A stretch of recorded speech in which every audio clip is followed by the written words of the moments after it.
I I've read some of William's articles in the Signs when he edited it, and I haven't found anything in there yet that I can disagree with.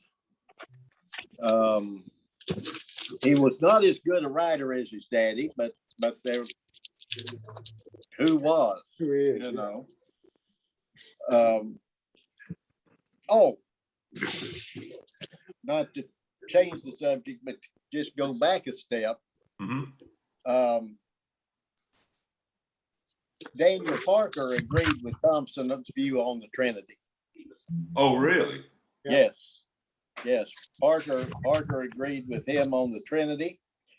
And in the second or third issue of the Church Advocate that Daniel Parker edited, there's a letter from Wilson Thompson endorsing Parker, the Church Advocate, Yep. and the second dose of the doctrine of the two seeds. Huh. I did not Yep. know that.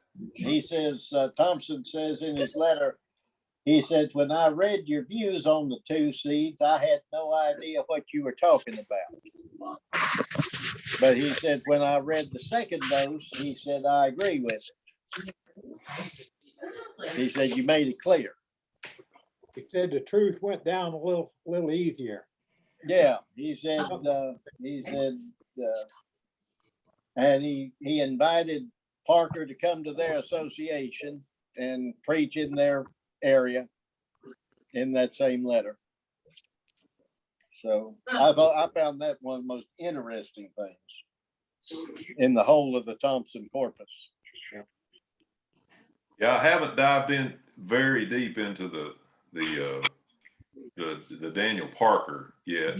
It's a little confusing to me, but I'm sort of taking baby steps towards that, and kind of I want to get a sense of Wilson, and then I just love Beebe and Trot. You're starting right. Okay, thank you. I'm trying. I want to be careful because I'm gathering so much information about all these folks, and I love reading it, and I love the editorials and the sermons and things that I read by them. It's just it really hits me. There's a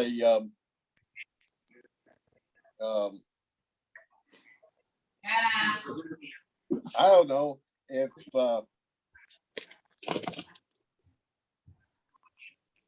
if there's many used bookstores in your area or not,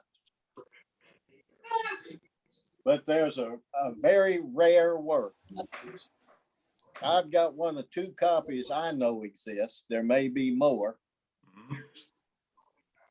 Celestials and Terrestrials by Elder J.D. Cockrum, co-editor of the Spiritual Law Council.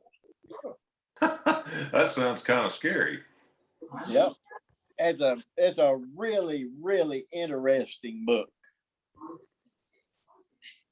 Celestials and Terrestrials, or Spiritual Law in the Natural World. And it's really good. I know Who wrote it? J.D. Cockrum. J.D. Cockrum. Cochran. Okay. I know there was there's a copy in the Primitive Baptist Library in Elon, and J.D. Cockrum was Sister Wood's pastor before she and Elder Wood married when she was just a girl. Elder John D. Wood edited the Signs of the Times for years, and Sister Jenny was big help to him in it. And Cockrum was her pastor, and she gave me the copy I had. Wow. And those are the only two copies I know of. I've never seen another copy of the book. And like I say, it is a really, really interesting work. Cockrum was a pretty good writer. I'll keep an eye out for that. There's some pretty good sized, there's a big, I want to say there's one in Knoxville, Tennessee, and another one. It's called McKay's Used Books and Music. Oh, that's one of them on the other side of Nashville, right? I think so. There's only about 3 or 4, but I mean, they're Yeah. huge. They're like 2 floors. They're as big as like a Big Lots or something, but they're 2 levels. Oh man, it's bigger than the Big Lots I was ever in. Yeah, me too. That one in Nashville. It's like there's a whole section for like recorded music and CDs and things like that, tapes. I guess they've got LPs and things too. They've got it all in Nashville. That's the whole top floor. But the books and things that are in there, and it's just, I guess you can bring stuff and trade it, if it's something you just want to, Yep. I think a lot of it is from like, if there's an estate or something, where somebody's family has a bunch of books, they'll just take them and give them a lump sum, but I need to go sometime when I'm traveling through that way. I need to stop. There's one in Knoxville right on Interstate 40 that, Oh, okay. I need to pop in there and spend about a half hour on the way home from Nashville or something sometime. And No, sir. That You ain't can't spend a half hour in That it. ain't- yeah, I'd have to get down a day early and just hang out. I'd be afraid I'd get in the music section and then I'd get into the books and then it'd be over. My wife would Yeah. shoot me when I got home. Absolutely. I guarantee you. I last time I stopped at the one in Nashville, I didn't even go upstairs to the music section. Yeah. I sure did. I said, oh no, Kissy. Oh, I said, oh no, I ain't going up there. Yeah. I come down with too many things. But I've jotted that down. I'll look at now. Did J.D. Cochran write any other things or just Nope. that? That's the only book he wrote, and he wrote in the Spiritual Law Council. In fact, just a second, let me see where it was published. Good evening, Brother Cliff. Yes, good evening, Adam. Good to see you. You too. You all right? Yeah, I'm in good shape. Got a lot of things here trying to get squared away. So when you was down in Johnson County, did you ever know Roy Rash, the sheriff of Mountain City? I did not. I lived over in Jonesboro, outside of Johnson City, but my in-laws lived over in Mountain City. My mother-in-law still does. She's there just outside of Mountain City. Well, I'm sure she knew Roy. Probably Roy's so. Friend of mine. Yeah. And rabbit hounds, and he always liked my rabbit hounds because they was jump dogs and they kept moving. Down there in Tennessee, they got them hounds that just sort of go, ooh, ooh, ooh, My dogs jump and go run the rabbits, Yeah. Not too strong that he'd get away, but that he'd circle back on you. But Right. Yeah. I remember he was a good old fella. Yeah. Enjoyed I've his- heard the name, and there's several big places up there that raise dogs. They'll breed them and raise them. Hunting dogs. There's a hunting club right around. Well, it's right down the side of the mountain there from where my mother-in-law lives, and I can hear them down there. Man, if they get something, they get a scent on something, every one of them will light up. And it'll be 10 o'clock There at you go. night, and they're in the cage, but they know something's out there, and they just start going wild. That's music to my ears.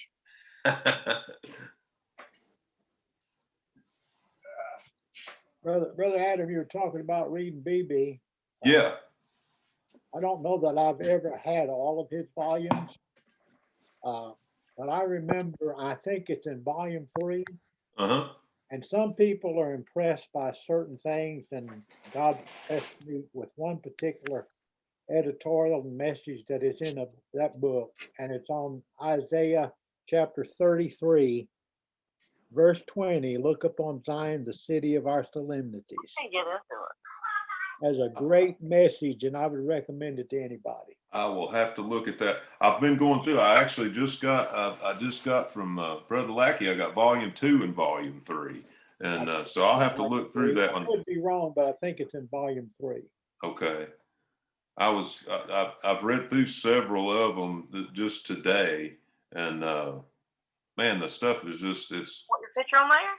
it's ever seems like everyone I read, they hit me with something. You know, that I was reading this one about the commission in Mark 16, and he said unto them, "Go ye into all the world," and just the way he presents that and goes through it, it's I get a lot of gleaning out of that. All this stuff, all his writing seems to hit me. I'll look that Isaiah one up though. I'll check it. He's a very able writer. Yeah. Beebe was the popular voice of the old school movement. Who's that? Do you remember that sermon I was mentioning, Brother Lankey? Yes, and I think you're right. I think it is volume 3. That's a great, I don't know why that particular message has stuck with me for years. Trot was the intellectual voice. Yeah. Beebe was the popular voice. I reread Trot on the Trinity from your spot. Uh-huh. And I was a little disappointed in some things, Brother Robert. Maybe I'm not reading it right either sometime, but He, I like he varied a little bit from what I uphold. yeah, but it's really not, I don't think he varies significantly. No, I've nothing to argue with him about. Just No, he's still basically holding the same position that Thompson did. He's still opposing the person in the Trinity. yeah. But yeah, he does set it forth a little different. Yeah. I personally think Thompson set it forth much clearer than Trot did. Yeah, there's a large spot there where it seemed like he was separating the different activities of the Father, the Son, and the Spirit. And I really didn't notice that the first time I read it. No, I guess not. I don't think I did either. No, excuse me for a minute. I gotta get me something to wipe the blood off my arm. Oh, Lord. That cat, she laid into me when she jumped on me. Brother Adams, Yes. I'm not the standard, so don't go by me, but I did the same thing you did when I first come among the Old School Baptist. Mm-hmm. And at that time, I used to work in Manhattan. Oh, wow. Yeah. It was a 2-hour ride into the city and 2 hours back. I read all of his editorials Oh, yeah. because I had the time and I had nothing better to do. I didn't like the people around me. Right. So I would bury my head in a book and read. Well, they were talking about, how can I put this politely? I know there's a lady present, so forgive me, Sister Vicky. They were talking about fornicating Yeah. and I had no interest in those conversations at all, Yep. Right. but so it even forced me to focus on the book and Yeah. not listen to them. And I learned a lot about the Old School Baptist. Yeah. I really did. Yeah. It's a lot of the stuff I wish I'd had these. I wish I'd had these a long time ago, but the Lord's put me where I need to be exactly when I need to be there. Amen. You got them now, brother. Yeah. And I always loved Elder Beebe. I love Elder Wilson Thompson too. Yeah. I haven't read him in a while. You know who else is good if you can get it? What's that? John Warburton. Warburton. I've seen that name. I need to. Yeah. Mercies of a Covenant God it's something that I read about once a year, and it's one of those cry and laugh. Mhm, mhm. It is a wonderful story. John Warburton, Mercies of a Covenant God. Mercy, yeah. And I was so touched when he went to Huntington. Yeah. And Huntington questioned him and he would drop his head. Yeah. And he questioned him more on grace and he'd drop his head. Yeah. Third time he picked his head up and he was weeping. Because he was so disappointed in so many people that called themselves Christian. Yeah. Because he was attacked on every side, Brother Huntington. Yeah. He really was. I loved the conversation he has in that book about he went to the meeting where the buzz around was he's an antinomian. He's an antinomian. And he said, I was so ignorant, I didn't know what that was. I inquired, and Mhm. somebody told him in that meeting, well, these people that believe the law is not in force anymore. And that, of course, they equated with libertinism of just doing everything you wanted to do. But he said to him, he said, I looked puzzled. And I said to him, well, brother, I don't think we're under the law anymore. He said, I didn't know what it was, but I guess I was one. Yeah. Mhm. Yeah, I like it when he decided he'd go be a farmer. Do you remember that, Brother John? that I don't remember. Yeah, that's one of those books that you read, you cry, you laugh. Mhm. It just kind of stirs every emotion in you, Mhm. and it's very enjoyable. Yeah. But I love one story about Huntington was, I mean, he was flat broke. Yeah. And whoever, the sheriff was about to come to his house, and his wife was nagging him Yep. and hounding him. And then all of a sudden, out of nowhere, he gets a letter. I think he owed maybe 10 pounds, Mhm. and he got 10 pounds in the mail from some woman that just felt she needed to send it to him. Yep. I always love stories like that. Yep. I remember reading about William Gadsby. Mhm. He preached a message one Lord's Day called "Lord Help" from Peter when he began to slip under the waters. Mhm. And he talked about his own experience of how I think he had, it may have been cloth work or whatever, but he had a business and he would buy his stuff from the vendor, and then he would make whatever he needed to make on contract. You know, long story short, this one guy had gotten into him for a good bit of money and wouldn't pay his bill. And so the vendor was after him. And he had already been notified that come Monday, he was bringing the officer down and they're going to drag him off to poor man's court or poor man's prison. So he spent the whole week, he said, just praying. He could not utter a word except those words kept coming into mind. And it was, Lord, help. Well, that Sunday, now this is the way I got the story. That Sunday, after the message, which was entitled, Lord, help, he went back and somebody knocked on the door and asked if he could speak with him a moment. And I forget the amount of money too, Brother John, pounds and all that stuff. But he owed this vendor a certain amount. And this young man came in and sat down and told him, he said, Mr. Gadsby, I feel so guilty. And he said, what's your problem? He said, well, he said, you don't know me, but my mother loved you. And she loved to hear you preach. So when she died 5 years ago, she put 10 pounds, I'll use that term, 10 pounds in her will for you. And so when I saw it, I decided, hey, he doesn't know her and I don't know him, so I'll just keep that 10 pounds.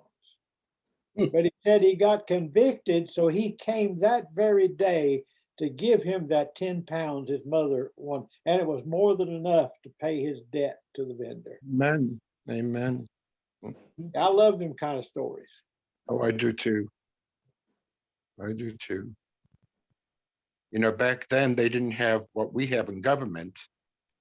You know, the jerks, you know, the jerk saying that he's going to fix the country by paying everybody more money for unemployment. Yep. So why would they want to go to work? Human nature says they wouldn't. Yeah. I mean, and back then you didn't have that.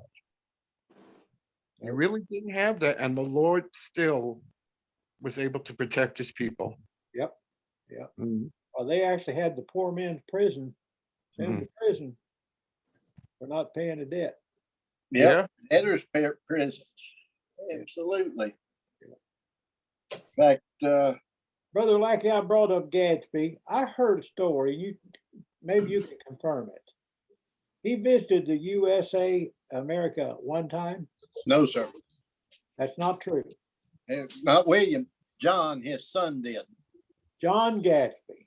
Okay, then that's where I've got messed up. But I understood that he only went among the Clark Baptists. That's correct, as far as we know. Okay. Well, I was wrong. I thought it was William, but it was John. No, it's John. Thank you. for Yeah, pointing no, that- William never, as far as I know, William never went out of the country, Okay, England. I'm glad to hear that. Yeah, I'm sure. If you thought it's William. It sounded odd to me when I read it or somebody told me. Yeah, it's Smoot mentions it. That may be. It is. Smoot mentions it in his book. That John Gadsby came over and stayed among the Clark Baptists, and Was that in the? because he made the statement that John said he came to America to visit nephews and cousins that he had never met or hadn't seen in a long time. And Smoot said something to the effect, "We do have nephews and cousins we've never met, and others we haven't seen in a long time, and most of them we're glad." Was that in the conflict? Yeah, that's in the contest. Okay, I that's where I believe. read it then. That's where I read it. I just got him confused with William. No, it's John.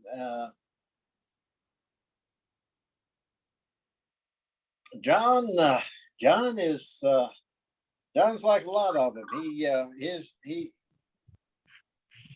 He didn't maintain his daddy's doctrine or ways, I don't believe. Don't run into blood. No, it sure ain't according to blood. I do have a copy of John's My Wanderings here, about his travels in the Middle East, Palestine. Never read Interesting anything work, by what him. I've read of it. Yeah. Brother Barry took a chapter of that and reprinted it. Slavery adoption and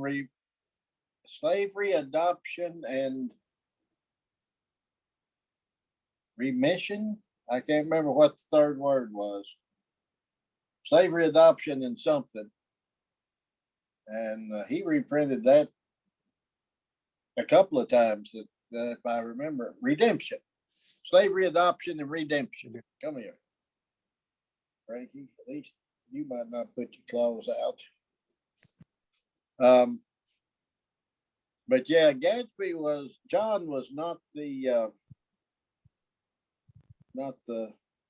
man that William was. Although I am thankful he put together that Memoir of the Hymn Writers.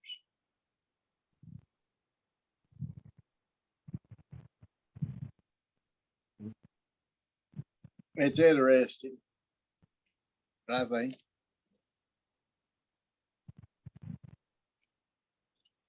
Have such information in such a small little space. Mhm. Do it this way. So.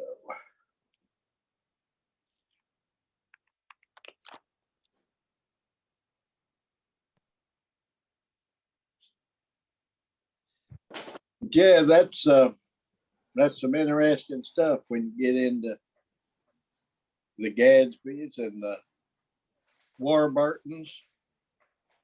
Mm, You know, John Warburton had a son that was a preacher, Really?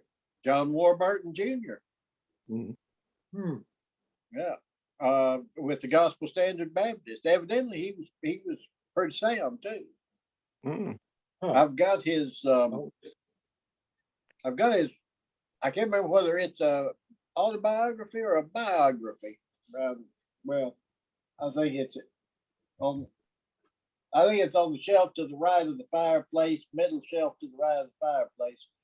And my mother's in Oklahoma, about halfway down. Yeah. But, yeah. I don't believe Kershaw had any kids that were preachers that I remember. Philpott, of course, didn't. He had daughters.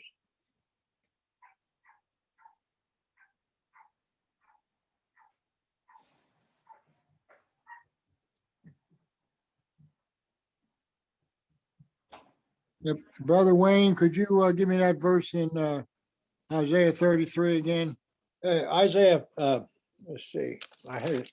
Isaiah 33. 33 and verse 20. If I remember right, he took the text all the way to the end of the chapter from there.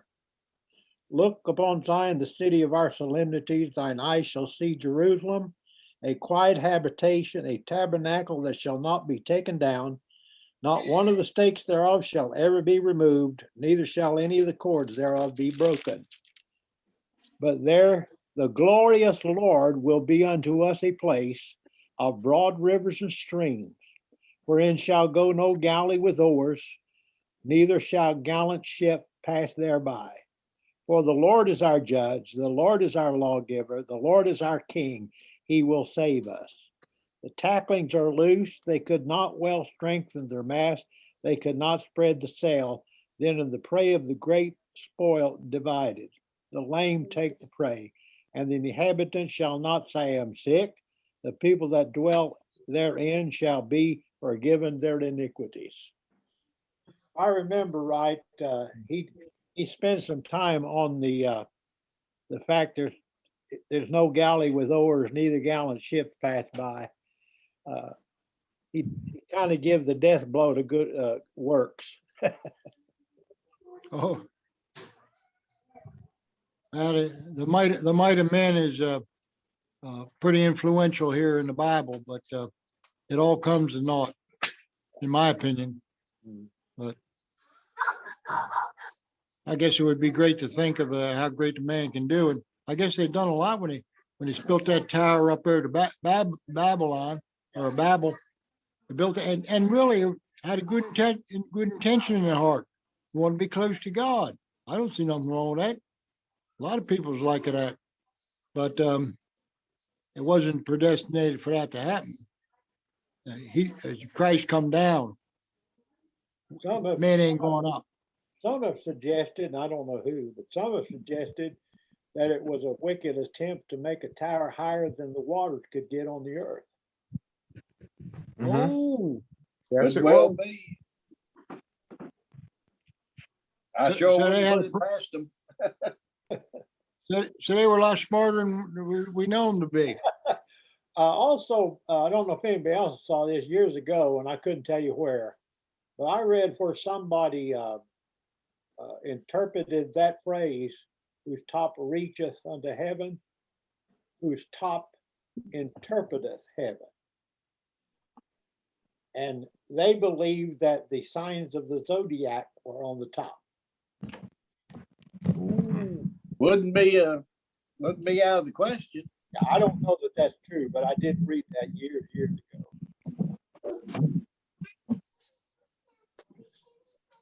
I think they might be reading a little later Babylonian stuff into some of the early things, but I think so too. who knows how early the Babylonian Chaldeans started. But what always sort of perplexed me, God said they all get together, they're going to succeed, so I'm going to break them up. How were they going to succeed? I never did understand that. It was their intention for sure. Yeah. If you think about the devices of man, there are many, but the counsel of the Lord shall stand. Well, yeah, and we had to have different languages, so that's the way it come to pass as far as I can determine. I don't have any question about that.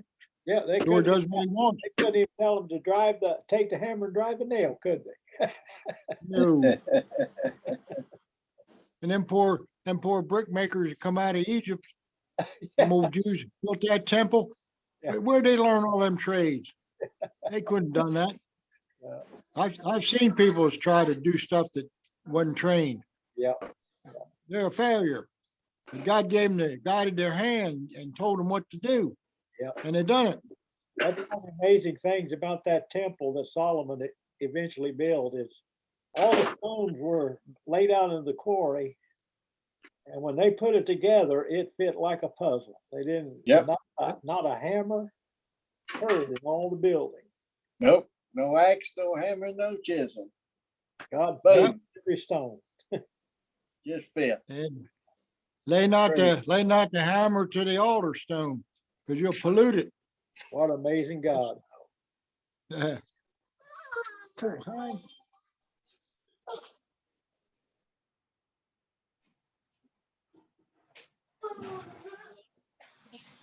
Hello, John. How you doing? All right, Brother Cliff, yourself? I'm doing as is a predestinate for me to do. I understand. We don't brag too much, just so glad to be here. Is you I was just gonna so say- proud to be here? Okay, all right. Thank you for the correction, dear brother. And you're looking good for an old man. Well, I appreciate that, honey. I do. I mean, us vintage models are getting rare. Yeah. Uh,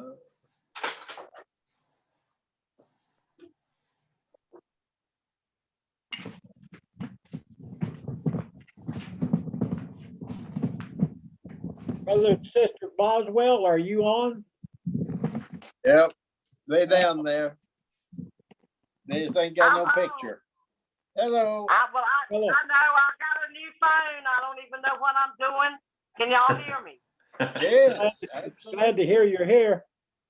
Well, I We got just- a good question for y'all because it's upset me all week, and I thought maybe I passed it by y'all. If y'all Go ready, for it. Yes, ma'am. I heard a preacher wrote on here, and he said, "The mechanics of salvation." Have y'all ever heard that term used? Can you Say say, it hang on? again, Sister Vicky. Yeah, The mechanics of salvation? Mechanic. the mechanics of salvation. Now, mechanic would be to me work, right? It would mean that to me. It would mean that to me. Yeah, and to me. So I don't think they had the right salvation in mind. Anyway, it's sort of stunned me when they brought it down to that level, the mechanics of salvation. You know, I just wonder what y'all thought of that terminology. I haven't never heard it used in that context. I have never heard that until that day, and it kind of it didn't rub me right. It was sort of blasphemy to me. I don't know. It kind of hurts. Well, I've never used the expression, don't expect to. And if I heard somebody use it, I'd think I'd ask them for an explanation of what Yeah. they meant. Me too. You'd about have to have it. Yeah. Right. They project they know the intricacies very well when they talk about it in a mechanical sense. Yeah. Seems like that Better would, off to- it's seems better like off that, to- Go ahead, brother. it seems like that would imply, there's a lot of steps to it, you know, there's a lot of like intricacies, like you were saying, it just seems like it would be, it'd have to have works in it somehow, seems like. Well, Well, it would be that was my different if they first said the impression. engineer. Mhm. Yeah, that was my first impression, but they claim to believe what we believe, but that really threw me that day. I just thought, why would you call it mechanical salvation or mechanics of salvation? I couldn't get into that. I don't know.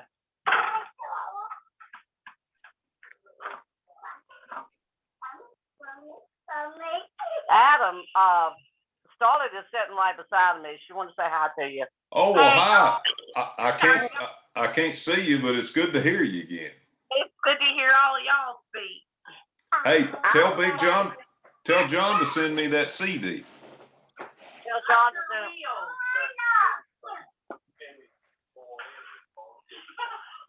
I wish we could see you, but I don't know how to do this phone.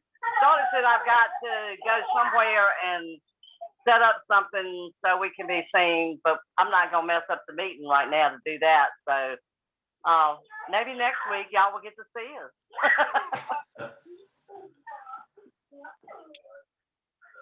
But my phone went kaplowy and I had to get a new one, and so this is where I'm at now. It took us a long time to get into the meeting even, but now we done figured that out, and Starlet was trying to get our pictures on there, but we can't seem to. I think we're gonna have to go out of the meeting to do that. So we'll just continue the meeting with a blank picture. How about that? All right.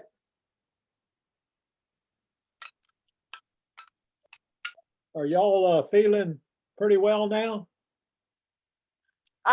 There's a lot of things that are still there that we are not right. He gets real tired, like he mowed the church grass and then he come home and mowed some of ours, and usually he's fine, but he was just worn out. Yeah. And I don't know, Sunday I got up, my head started swimming, and I didn't even get to go to church. So it's a lot of things that pop up, and my legs have like broken out, and the doctor said that was from the COVID.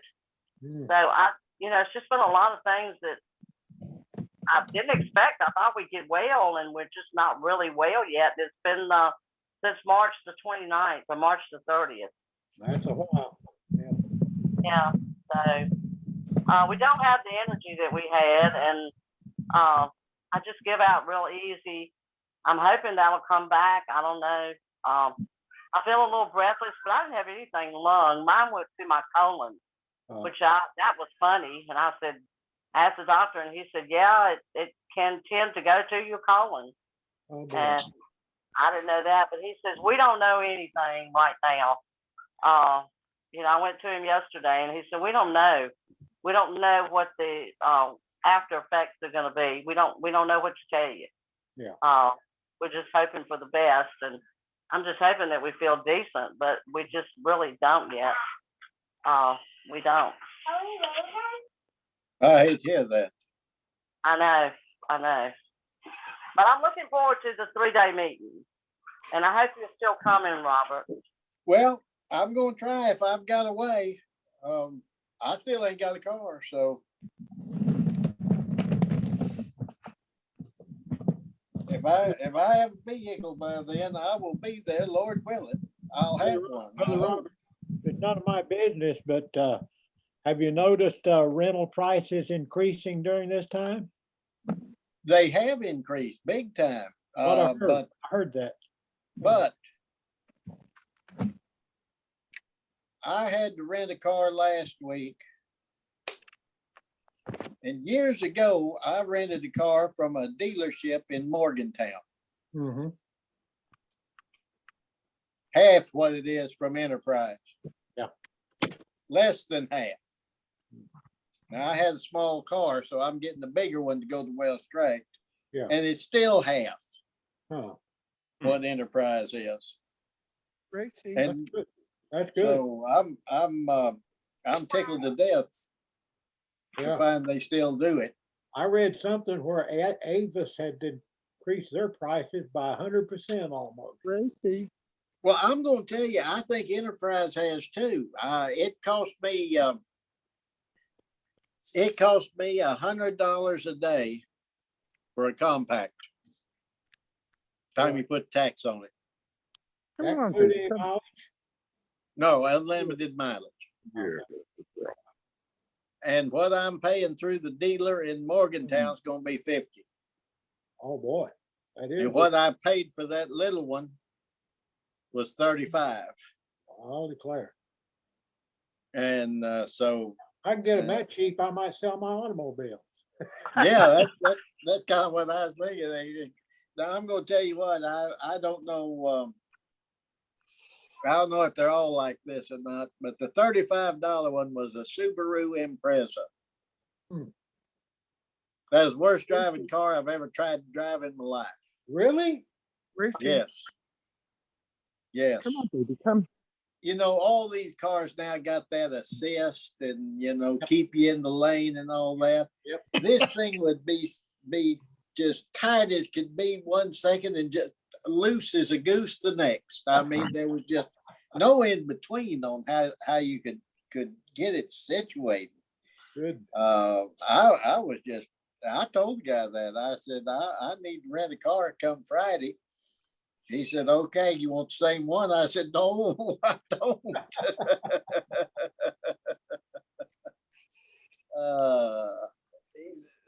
So there we go. But yeah, if the guy keeps telling me he's gonna have me this pickup ready, and it ain't. So I hope it's ready by then.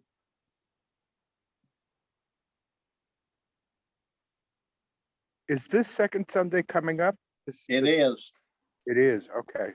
Yep. Lord willing, I'll be leaving in Saturday morning to go east.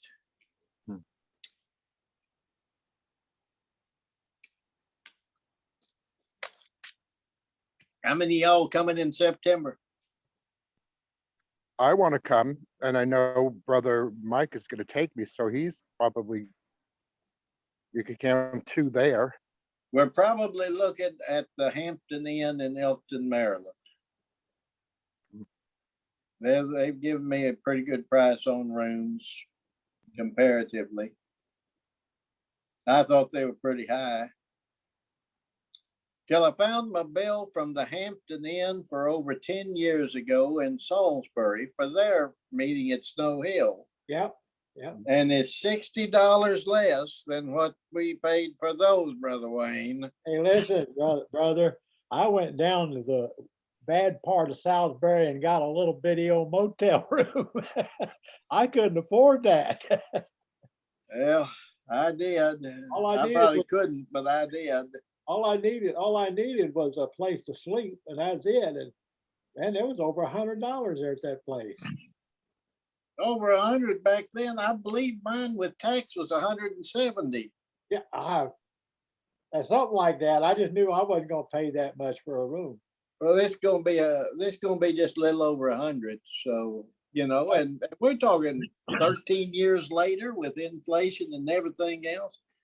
Guys give me a good price based on what I saw online. I believe rather than over at Salisbury, they was competitive markets around there. They had that big motorcycle. That's So I was right. getting ready to say, Convention. you had the motorcycle convention up Yep, in I Ocean remember City that weekend. Uh-huh. And did they have the race in Dover then too? The NASCAR? I did. Yes. Yeah. Yeah, it was a did- double whammy on this one year, I know, for I that know Snow Hill meeting. I went down some street and I found me that motel where we'll leave the lights on for you. There you go. Well, they're not as cheap anymore either, Brother Wayne. But where I stayed, brother John, it was just a bed. I well understand, brother. I got into that one time. I was going back to Oklahoma and I was coming down I-81. And most of the time, if everything worked out right, I could be on the outskirts of Knoxville before it was time to go to bed. Not that night. I got down to Roanoke and I was give out. And it's starting to get a little late. And there wasn't a motel room to be had because of something, I think a graduation at one of the colleges or all of them down there. And the guy says, I hear there is a room or two available at such and such motel in Salem. I said, okay, how do I get there? He told me. And it was a race between me and the guy that was behind me in the line. And I won, I think. I got the room anyway. And it was about like what you're saying. I had a bed. Yeah, yeah. and I think a towel. I didn't want to look real close when I got in there. I understand. That's the way I was. I don't even believe there was a headboard on the bed. I I don't, mean, I just kind of fell in it and went to sleep. I didn't. I was out of it anyway. I was playing music out in Colorado one time, and the folks that's putting it on said, "Oh, we've got some nice cabins we're gonna put you in. They're right here by this. It's a beautiful creek, and the area is beautiful." Well, we pulled in there that night. It was about 9 o'clock, and the cabins were rustic. I'll put it that way. And me and this one of the boys, we got in there and stretched out on the bed, and I kept hearing this sound as yeah, yeah. and I said, it's just me, you know. And we didn't, we were so tired, I didn't even check to see, you know, what condition the place was in. No, we just had lights by these beds. Well, a few minutes later, he said, "What was that noise?" Now, I didn't hear it that time. And then directly, he said, it happened again. He said, "Well, I want to know what that is." And he cut the light on, and there was a bat about that yay long over top of my bed. And I got to look a little closer to this place. Didn't have screens on the windows, nothing. And I slept in the car that night because Can't say I blame you. we were in the middle of nowhere. I mean, up on the side of a mountain in the Rockies. And I said, I ain't staying in here, but I ain't going nowhere either. So yeah. My wife and I stayed in a place kind of like that down in Pensacola, Florida once. And we got in there and it wasn't too bad. I mean, I think they'd had a flood, you know, for maybe the year before. So the smell was still there. But we were the same way. We were laying there, kept hearing this noise and had to run 2 possums out of the kitchen. Oh my. They come to see the mayor. They sure did. Well, Well, guess what? My wife wasn't going to stay there any longer.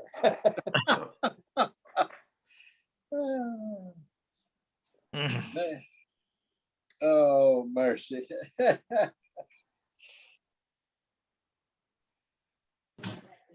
Well, I'll say this about the old possum. I'm great. If I had to have anything in there, it'd be a possum. Really? Yeah, because they don't carry rabies. They're the only mammal that won't get rabies. Really? And they'll eat a tick just as quick as they'll eat anything. They'll keep the yard clean of ticks if you get a couple of possums around. Kill horses too, brother. They will. Yes, sir. How's that? There's a protozoan? Yeah. A protozoan that's in their feces. If a horse eats it, it goes directly to their central nervous system. And that's the reason I had to put my mare down. Really? How Yeah, about she- that? She had no equilibrium, couldn't stand up. Not much hope in recovery on a situation like that. My, from a possum. Yes, sir. They're the only creature that does that. So you keep They- my share, and I'll they- try not to harm yours. They've got a lot of one kind of thing for a possum, huh? Yeah. That's wild.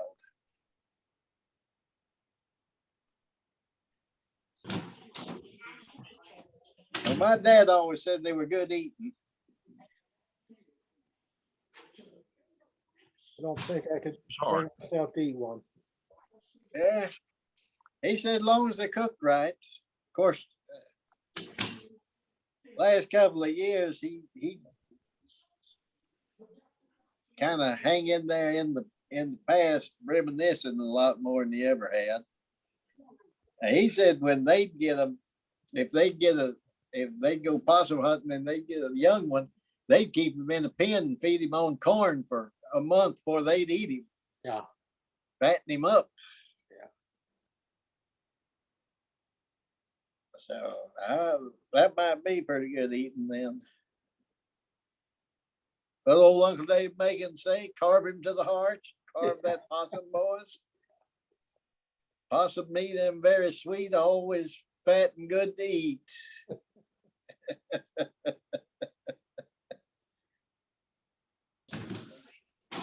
Stop coming in and out of that room. What are you doing? Robert, Yes, ma'am. you're not gonna have to pay for your room, because you're I gonna don't- stay with us. Well, I appreciate that. That's wonderful. It's having the car to get down there is gonna be the thing. I Unless, know, we're gonna feed you. So You got- your only expense is gonna be the car, yeah. and I guess we could, pass the plate. Oh, I'll take, yeah, if, we'll see about, I'll see about getting down there. My goodness gracious. If I can get one of them cheap ones, I'll sure come. I guarantee you, it doesn't matter whether they got one ready or not. But if I can get one of them cheap ones, I'm not gonna worry about that. But I sure would like to bring my own if I could. I You know know what that. I mean. I know. But yeah, Lord willing, I'm gonna try to get down there again. I enjoyed myself so much last time. Yeah, we really enjoyed having you. And Alan's coming, and he's already asked us that, is Robert Mackey coming? So, Well, Lord willing, tell him, Lord willing, I'll be there. I'm gonna try my best anyway. he said he had to drive all the way from Texas, so he knew these other people could come on down. That's right. Yeah, that's it. But I hope you can come. Like I say, you stay here and we'll feed you, and all your expense will be is that car. So All right. Well, I bet you I can figure out a way to make it. I'm gonna try to anyway, because I sure would. I sure did enjoy myself down there last year. Anybody Well- that wants a good place to go, that's it, called Cascade Primitive Baptist Church in Cascade, Virginia. Hey, Miss Vicky, yeah, y'all usually meet on the first Sunday, is that right? yes, sir. We met this Sunday. I'm going to try and get down there, hopefully in July, Lord willing. I was going to try and come, I guess, this past Sunday, but I was traveling. I was coming back. I was out in Kansas last week, and so I didn't get back until I couldn't have made it over in time. But I'm hoping, Lord willing, to get down there. I wish I could come for the meeting at the end of this month, but I got to be up in Kentucky, so. Oh goodness, you would love that meeting. We do have some good speakers. Of course, we have Robert Lackey if he comes. I've heard of him. Yeah, he's pretty good. And last year, I think COVID was raging everywhere. When he walked in the door, I never met him, but I said, "Well, I gotta hug you."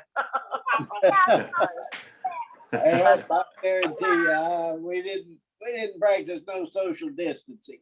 We didn't do that, and I said, Absolutely well, we not. had our meetings every first Sunday. We never stopped our meetings, and nobody ever wore a mask. Right. And if it hadn't been for that old banjo player, we probably would have never got COVID. But some banjo player brought it in here to us. Well, Yeah, bless his heart. I know, but he's got a rough time. I think he's got a rougher time than we have. So, When did you all get it? Just in the last little bit? what's your banjo player's name? March 30th. What's your banjo player's name? David Carroll. David Carl. Dave, David yeah. Carl came to practice on a Friday night. They all came out to my house because it's so big, and he did not know he had it. Yeah. He had taken, he had sat beside of a guy in church that had taken his mother and father to the hospital with COVID. Mhm. And then a couple of days after that, that guy got it. And then David come up here and didn't know. He did not know. And he came up here on a Friday night, and by Sunday, he called Starlet and told her he had it. And then by Monday and Tuesday, we were all coming down with it. I had 5 in the family that had it. And we weren't really that close. I did shake his hand, but we never were really close. Of course, now him and Starlet was singing real close together, Mhm. So But Yeah. we had done really good up until then, and all of us went up here to the clinic, and they tested all 5 of us, and they said, "Yep, y'all got it." So Pete actually went to the online doctors that were at the Capitol building, saying they knew the cure for it, Hmm. and he had to pay $80 for a visual thing, virtual or whatever it is. And they sent him the hydrochloroquine and a Z-Pack and zinc. And he had to take the hydrochloroquine for 5 days and the Z-Pack for 5 days and the zinc. And in 2 days' time, he was well. Wow. He was feeling good. We were all laid up. And of course, I thought about it, but you have to do it within the first 48 hours. So he got the hydrochloroquine within the first 48 hours. And it wouldn't have done me any good to call 2 days later and spend $80 because I was already 2 days into it. And that went for the whole family. So we just kind of had to ride it out. And then after a week, I had no taste and all that, and I got dehydrated. And when that happened, I mean, I just thought, well, I just got a drink, but I couldn't, and I wound up in the hospital. So I was in the hospital for 5 days. Charlotte, she did real good. She come out of course, she's young, but then her banjo player wound up in the hospital too for about 2 weeks. Wow. I tell you what, the news media almost need to be criminalized what they did about that medicine that your husband took. Yeah. Well, I wish I would have paid the $80 and went on and got it because it was Yeah, worth it. In they- 2 they days' come- time, They and he's still taking it. They got him on it for 25 weeks. they simply discredited that because Trump recommended it. That's it. Oh yeah. But I mean, in 2 days, he was back out here doing all his chores and everything. And I said, "Gosh, don't you feel bad?" And he said, "Well, I'm a little weak, but he said I feel good, And here I was when he did. Let's face it, a 20-cent pill or whatever it is for that Yeah, versus what yeah. it costs for the other. It's the Well, I money. tell you, all the medicine he sent him didn't cost but $20-some. Yep, that's what I'm saying. It's Big Pharma didn't want you to use that because they wouldn't make any money off of it. Oh, But now he's still on the hydrochloroquine. He has to take it for 25 weeks, just 1 pill a week. Yeah. For 25 weeks, and he's a whole lot better than I am. A whole lot. Yeah. Of course, I'm older than he is, and I tell him that, but he said that ain't got nothing to do with it. I said, well, it does. I'm like 3 years older than him, and I said, you wait till you get 72, you'll be feeling bad too. They all just But- spring chickens. Yeah, right. But anyway, I wish I'd have went that route, but I just didn't, and then it was too late to do it. But it works, and they proved that. They come out on those steps. I don't know whether y'all seen them or not, but it was a bunch of the doctors come out on the steps and said, "We got the cure," Yeah. and they won't listen to us. Yeah. And so this friend of ours told us to call this number. This is those frontline doctors. Yep. And they got it. And we called the number, and a doctor called us back within 30 minutes. And he asked Pete all of his symptoms, and he said, okay. And Pete said, well, what about the Ivermac? And he said, you don't need that now.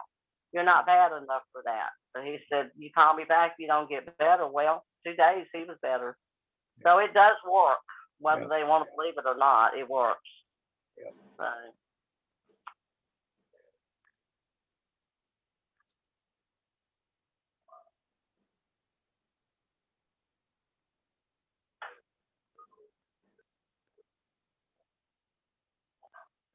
Oh, what?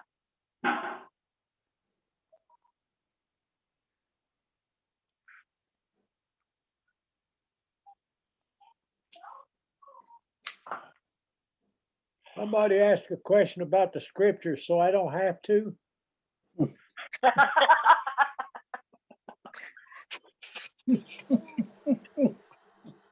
That's a loving brother, I'll tell you. right. It is. Yes, sir. Ah. I have a question. Fire It's in away. it's in the book of Acts. Before Jesus descended and disappeared in a cloud, Mhm. he said he gave them commandments. What are those commandments? I couldn't figure out what that meant. Does anybody have any light on that? Are you talking about the commanded them to wait, not depart from Jerusalem? No, maybe I'm getting it wrong. I have to look. Wait. Okay. Let me look.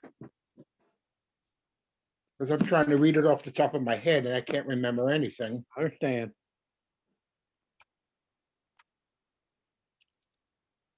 And I thought, oh, I'm going to ask about this tonight.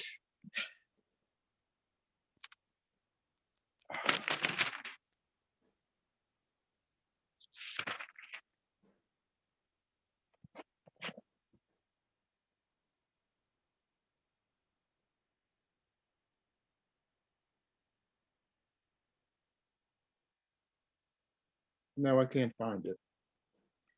Try Acts chapter 1, verse 2. Okay.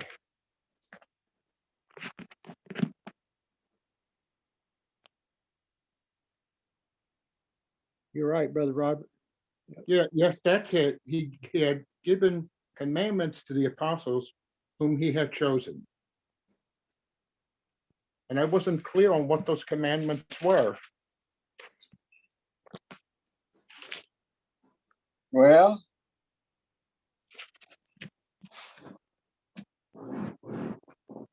I would say, it probably has direct reference to what's called the Great Commission. Oh, okay, okay. That's what I think, go ye therefore. That seems to make sense because later in that same passage, Mhm. he commanded them in verse 4 that they Mhm. should not depart from Jerusalem, Right. Yep. wait for the promise of the Father. Yes, you're right. Mhm. Yep. I think that would be the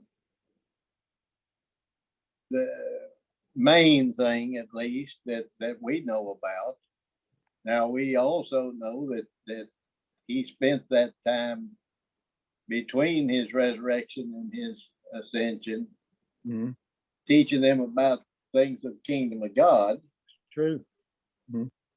And we don't know necessarily what that was, except for how it's laid out for us in the epistles Mhm. and book of Acts. And in those things, we find as much what it's not than as what it is. Mhm. uh, It's easier to tell someone what I don't believe than exactly what I do believe. I can believe that.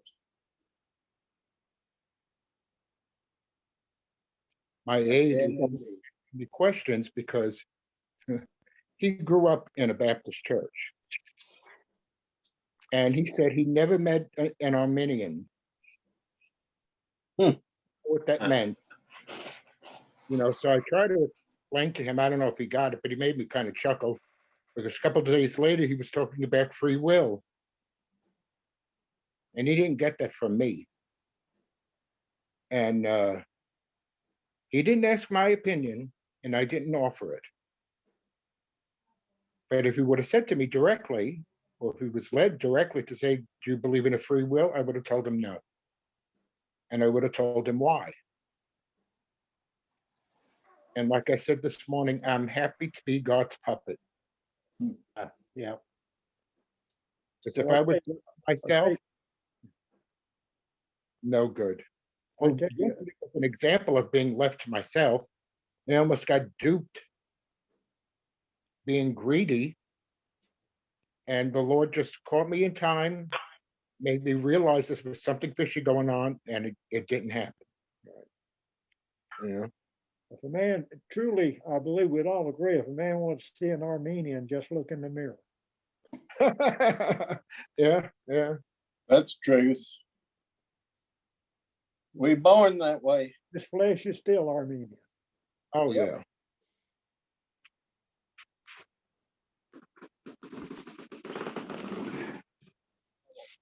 And left to ourselves, we would be, God only knows where we would be. Yeah, true. You know, Boy, and that's the truth.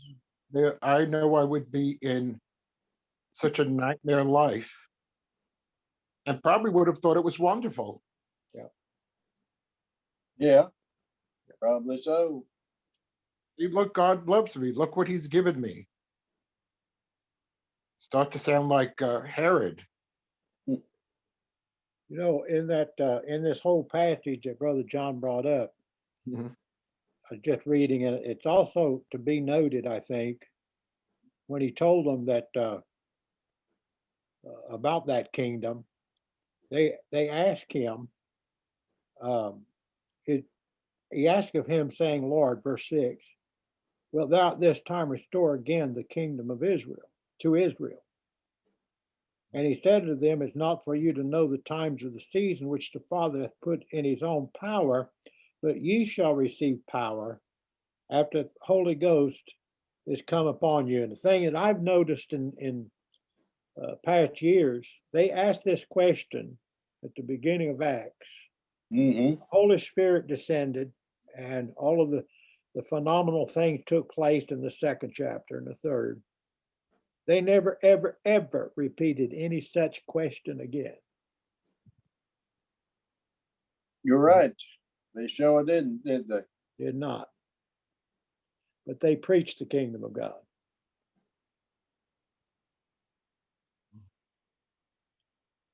Yep. Yeah, it took that spiritual understanding to realize that the Sure did. kingdom of God cometh not with observation. Mhm, mhm. The kingdom of God was in the midst of them. True. That they would fear not, because it was the Father's good pleasure to give them the kingdom. Right. And it was given to them not because they were Israelites, but because they were children. Yeah. At the Lord's assembly, being taught and walking and accompanying the Lord during the days of his ministry, they remind me of the fact of the lifeless body of Adam laying on the ground. Being there, having an identity, but not having the life and spirit. Yeah. And the day of Pentecost furnished that. God breathed into that institution and to his assembly the spirit of life. Yeah, that spiritual body. Yeah, I believe that. That spiritual body. That was a manifestation of his Shekinah glory. Amen, brother. Amen. It's amazing to follow that. And Brother Robert's going to think I'm on a tangent, which I am, I guess. But it's interesting to follow that Shekinah glory throughout the Yes. Old Testament economy and bring it right down to Christ. That's where the Shekinah was. It wasn't in the temple anymore. That's right. It was on Christ. And that's the reason John preached in the wilderness, not inside the temple or the Mhm. synagogue.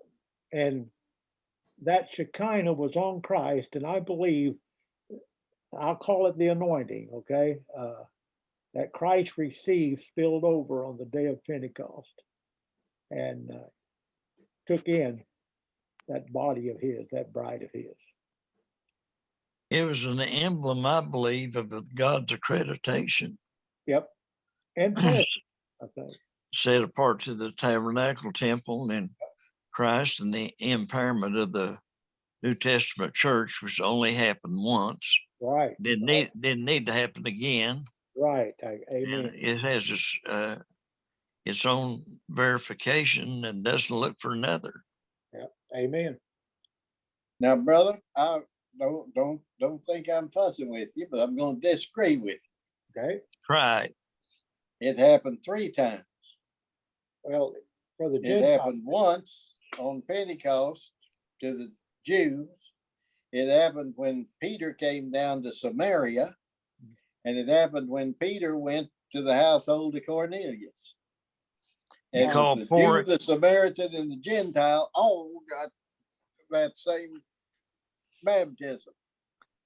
I'll disagree with you, Bubby. Since when is pouring a baptism?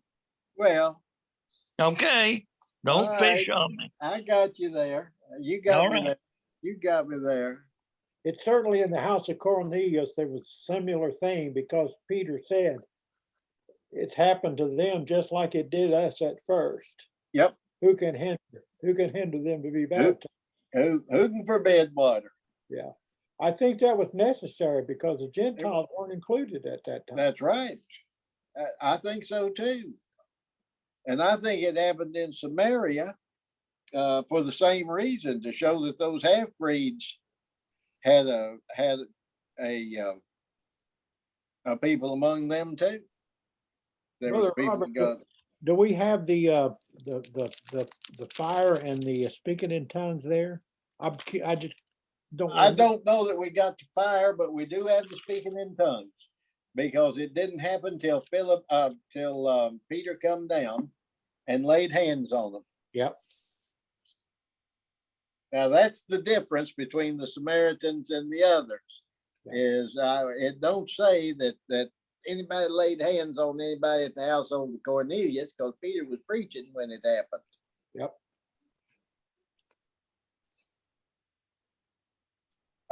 But yeah.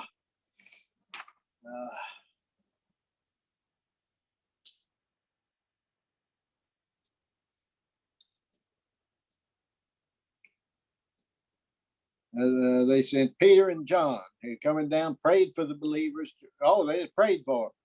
For thus far they had been baptized only into the name of the Lord Jesus. The Spirit had not yet fallen on any one of them.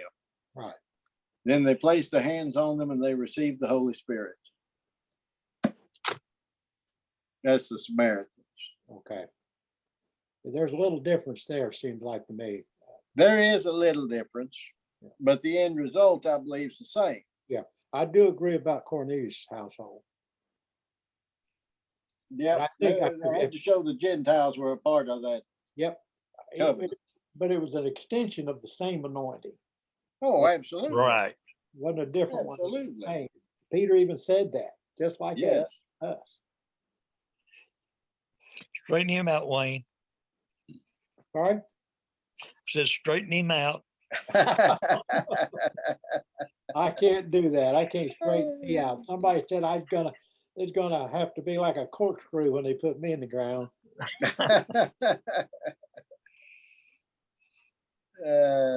Goodness gracious.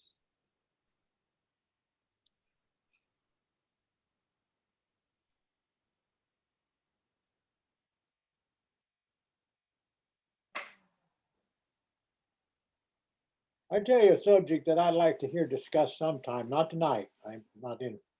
I'd like to hear a discussion of, we know, everyone here I've heard say that the Lord reveals unto us his truth. He shows us those deep mysteries, Brother Lackey, I spoke about this morning.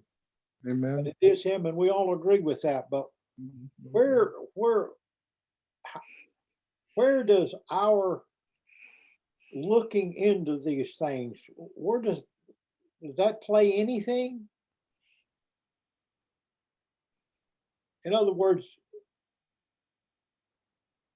I don't like the word responsible, accountable, or anything like that.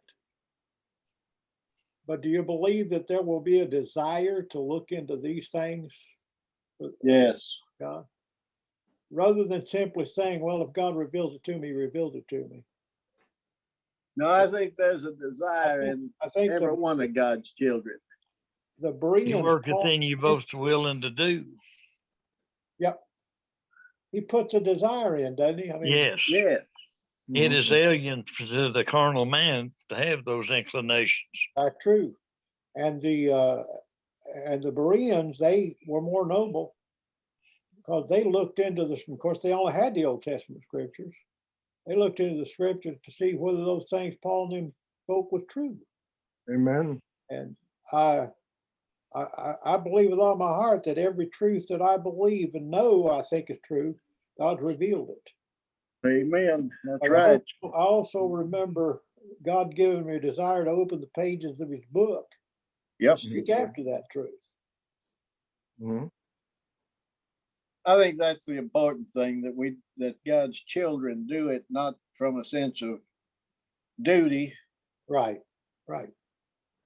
but from a sense of love. Desire. Yeah, I mean, Yeah. Want to know what's in there, yeah, realizing that his old brother Harry Ward, deacon there at Snow Hill Church, used to say, read my Bibles, try to read a few chapters every day. Most of the time, I might as well be reading Barker's Almanac. it's true. But then some days the Lord just opens it up to me. And I know I've read that text 50 times. Yep. But now I see it. Mhm. So I think that's it. I think that God's children have a desire to know more and more about him. And more about the truth. And it's a desire that comes not from anything carnal in themselves. And I think that I understand what I'm saying. I think I don't know another word other than natural, but it's natural for the spiritual man to have that hunger and that thirst. Just Yeah, my wife- normal. It's yeah, normal. normal. My wife can fix a big bowl of heavenly hash, we call it, banana pudding, and my old man desires that. It's the nature that I have, desires that, wants that. And I think when God gives that quickening power to reveal Christ in us, we have that desire. We don't know how to find it. We certainly can't credit our searching for finding it. No, I think there is an accompanying desire to look into those things. I think so too. I think that, and Bless that's, go ahead. In the Sermon on the Mount, he states, blessed are they that hunger and thirst. Right. And that's a evidence of one in the kingdom. And I believe that people that have no desire, no hunger, no thirsting after it, you can give them, like Sister Vicky's talking about, that mechanical side, but you'll never get the spiritual into them. Right. That's true. Well, you might Yep. study and get it in your hands, but you'll never get it into your heart. Right. Right. Put it there. I've been in a lot of situations where folks would, they went more by, we talked a little bit about creeds and confessions when we first started out this evening. And I think a lot of people, and I was in a lot of situations like that over the years where it was, you went to that more than you looked to the word. And it was like, Right. well, Yeah. what did the divines say about this? And okay, well, that's your rule of faith and practice right Yep. there. And I always thought, well, now I heard somebody say, may have been Brother Michael Smith. I was listening to a sermon he did, and that he put it very eloquently. I stammer and stutter about, but those people learned that from somebody, and they learned that from somebody, and a lot of it, you may or may not, you've got to look here, and that's over the years. That's what I was, and that wasn't me that was doing that. The Lord started impressing upon me, you need to be Berean. You need to look into this stuff and see what it says and what this is, and not, not look at this theologian or that pastor or this or that, and I couldn't have done that if it hadn't been the Lord, Right. In no my way. lifetime, the biggest problem I've had with confessions, it's always been used against me. And, That's you what know, eventually will happen. I don't know about anybody else, but I've changed from 20 years ago. There's some truths 20 years ago I didn't know. Amen. I've had it thrown in my face. Well, that's not what our confession says. And frankly, I want to say, I don't care what the confession says. We have a confession, and your first article is that this book, this Bible, is the only rule of our faith and our practice. That's enough as far as I'm concerned, Yeah. as a statement of faith. I'm not against them. I'm against the way they're used. That's it. Yeah. Yeah. And a lot of people use it for an argumentative, it's almost, it's a platform for them to, I've heard it termed, it's like a sport Right. or it's almost like a hobby to argue over these fine, minute little things. And those are things that are, you know, it's this one against that one, interpreting this against that. And then you go here and like Brother Lackey said a minute ago, it's when the Lord, I can have read something 30 times, and then when the Lord opens up to me and it goes, oh, okay, now this ties back, that goes with what was happening back here in Exodus or Yep. you know, whatever it might be. And Right. Sometimes, Brother Adam, it's said to me that particular article of the Confession of Faith is not entirely accurate. yeah, You know, and that's where you get in trouble with men. yeah, You- yeah. You oppose that.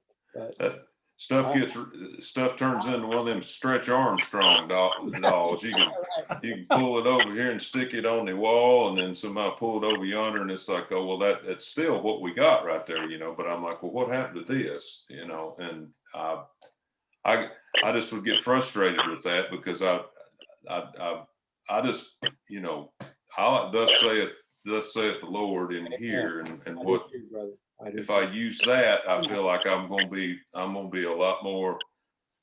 The Spirit's gonna be able to work, you know, against my hard, thick head, you know. But he'll work on my heart and make it real, you know, That's where I it. can understand. I It's not. remember, and Brother Lackey knows who I'm talking about. And I won't mention it, but seemed like to me, and I even wrote him in an email one time about this. I asked him if he believed that all truth stopped after the 1600s.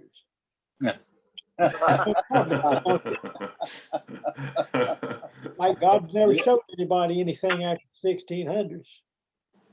And that just kind of rubs me the wrong way. I mean, Amen. Yeah.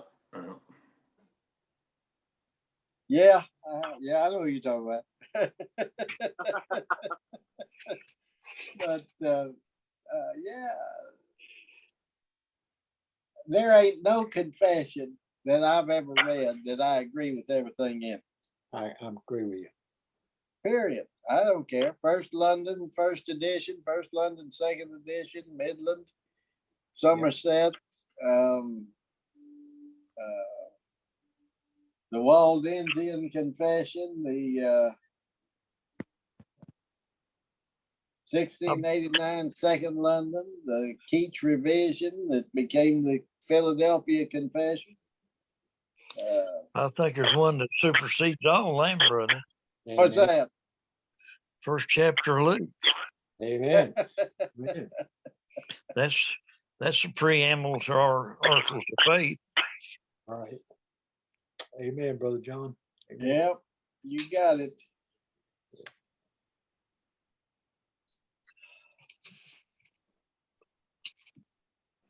I guess anytime men put their hand to doing something like that, they gonna mess up somewhere. Some of them mess up on one point, the others mess up on a different point. They can't be 100% straight. I'd hate to make one, Brother Robert, because I don't think the Lord's through with me yet. That's what I was getting ready to say. If you like me, you'd make one and Hey, hope you didn't have to hey, rescind at least one article 5 years from now. Well, I think a lot of the brethren penned those when there were some prevailing errors, Yeah. especially among the reformers. Yeah, that's and true. they wanted to be set apart from them. But that's an ongoing process. It never ends. True. That's right. That's true. I just believe also sometimes the confessions, and I'm talking of individual churches, maybe among the primitive associations, uh, that they're too binding. In other words, there's no leeway to Mhm. investigate and look into. Just kind of like the Paedo Baptist, just read what you got written in the back of the hymnal. That's it, you know. Well, one of the charges brought against Snow Hill Church years ago, when we got put on the outs with a lot of the primitive Baptists, was that they had changed their articles of faith. Know that. They added 4 originally resolutions to their articles of faith. And boy, they why down there in North Carolina and Virginia, we never heard anybody adding the articles of faith. You can't do that. Good. That bull said, well, we did it. Yeah. God bless them as liberated. Yeah. Yep. Them chains of correspondence dropped off. Yeah. We had, yeah, that was one of the heavy charges made against Snow Hill. Changed their articles of faith. I didn't know that. Yeah. I can't remember what the 4th resolution was. The first one was a denial. We're not going to fellowship anybody that denies the absolute predestination of all things. 2 was we're not going to fellowship anybody that doesn't believe that the old school Baptist of the Church of Jesus Christ. 3 was against open communion. I can't remember what the 4th one was. And Elder Poole, when I wasn't at that meeting because I wasn't a member of Snow Hill Church, but I was at Wells Tract when they brought them up. And he says, when I was talking to him either that Sunday evening or Monday, he said, I had no intention of making them part of the Articles of Faith, but old Sister Elsie Beecham spoke up and said, well, now that we passed these, I think we ought to make them part of our articles. Everybody just kind of looked around and said, yeah, why don't we?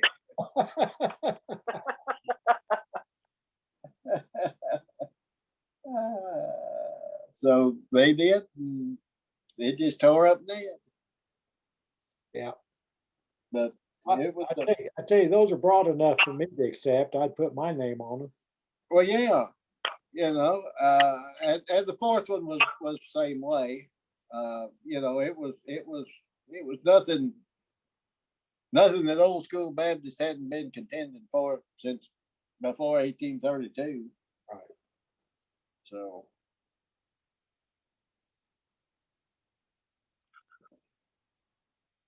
But it just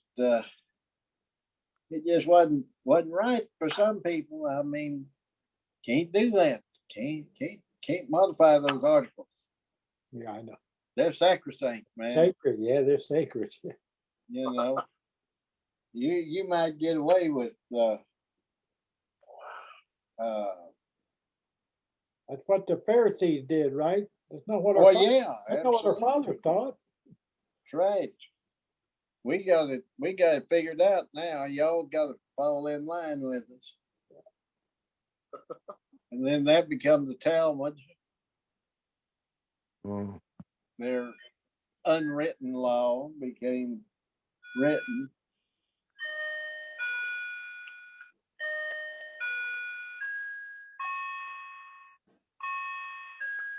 Sounds like bedtime. Yep. Sounds like it's reached the hour. It's reached that hour. Yep, Brother, 10 it's o'clock. been good. It's been good to monitor a little bit with you and just pray that the Lord continue the peace upon Zion and our Amen. fellowship. Amen, Brother John. Amen, Brother Napier. Amen. It's been a pleasure being with you all. I've enjoyed the conversation. I have I've to. enjoyed the meditation on the few scriptures that we did talk about. But all in all, I think it was a good time.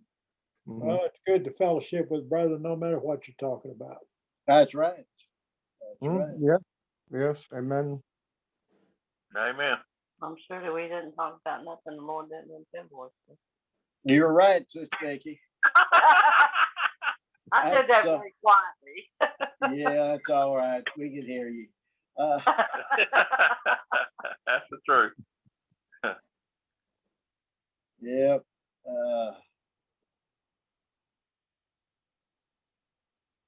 No, that's right. You know, people want to hang together and people want to talk to their brethren. A lot of times it doesn't matter what they're talking about. Just want to talk. True. So yeah, I can appreciate that. Well, brethren, I'm going to say good night. All right, brother, me too. I'm Have going Have a to good sign night, this brothers.